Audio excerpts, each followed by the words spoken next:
காற்றினிலே வரும் காஞ்சியின் குரல் உங்கள் புன்னகை அரசி பாக்கியலட்சுமி. இருக்கிற ரேஞ்சு நம்ம எடுத்துட்டு இருக்கோம். இதுல வந்து டெல்னு ஒரு மோட் இருக்கு.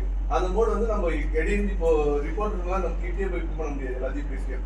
அந்த டைம்ல இந்த மோட் யூஸ் பண்ண சொல்ல நமக்கு வந்து extra volume gain range extra ஆகி நம்ம யூஸ் பண்ணலாம். டெலி அது டெல்லுனா டெலி தூரத்தில் இருந்தாலும் அவன் வாய்க்கு நேரம் ரொம்ப பிடிக்கணும். நம்ம எடி இருந்தாலும் ரிசீவ் ஆகும் ஆடியோ பண்ணுவாங்க. இது எதுக்கு யூஸ் பண்றாங்கன்னா நம்ம டேரக்டா பேச சொல்ல நம்ம மைக் கிட்ட வச்சு பேச சொல்ல பவுன்ஸ் ஆகும் ஆடியோ. அந்த பவுன்ஸ் ஆகக்கூடாதுன்றதை யூஸ் பண்றது. நம்ம பேச சொல்ல இதுலயே வந்து கண்ட்ரோல் ஆகிடும். நம்ம பவுன்ஸ் பண்ண சொல்ல இல்லைன்னா நார்மலாக நீங்கள் பேச சொல்ல நீங்கள் பேசுறது இது பண்ணுறது பவுன்ஸ் ஆகும். நம்ம காற்று வந்து பவுன்ஸ் ஆகி பண்ண சொல்ல நம்மளுக்கு ஆடியோ வந்து குவாலிட்டி கிடைக்காது. அதுக்கு தான் இந்த ஸ்பில்டர் யூஸ் பண்ணுவாங்க. இது கருவிகளை பயன்படுத்துறது ரொம்ப முக்கியம். அது வந்து ரொம்ப பவ்யமாக பாதுகாக்கணும். இதெல்லாம் என்ன பண்ணுவாங்க, ஒரு கிணத்துக்குள்ள அந்த கழுதை வந்து விழுந்துடுது. அதை விழுந்த உடனே அந்த கழுதை கத்த ஆரம்பிக்குது. கத்த ஆரம்பிச்ச உடனே அங்க இருந்த விவசாயி வந்து பயந்து ஓடி வராரு. என்ன ஆச்சு தெரியலையே, கழுதை வந்து கத்துது அப்படின்னு சொல்லிட்டு அவர் பதட்டமா ஓடி வந்து பார்த்தா கழுதை வந்து அந்த பாழடைஞ்ச கிணத்துக்குள்ள விழுந்துட்டு இருக்கான்.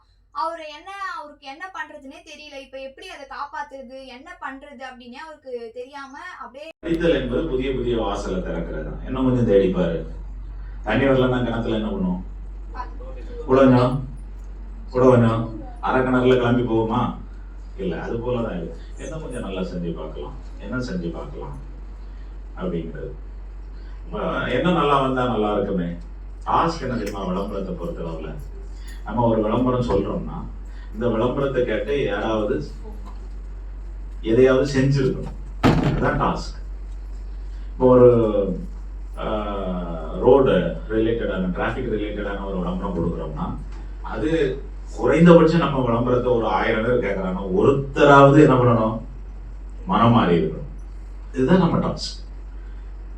ரத்த தானம் பண்ணுங்கள் அப்படின்னு சொன்னா எவனும் பண்ண மாட்டான். அதுல ஒரு பயம் இருக்குல்ல, அந்த பயத்தை போக்குறது போல நீ பேசி ரத்த தானம் பண்ணுங்கன்னா எல்லாரும் ரத்த தானம் பண்ணுவாங்க.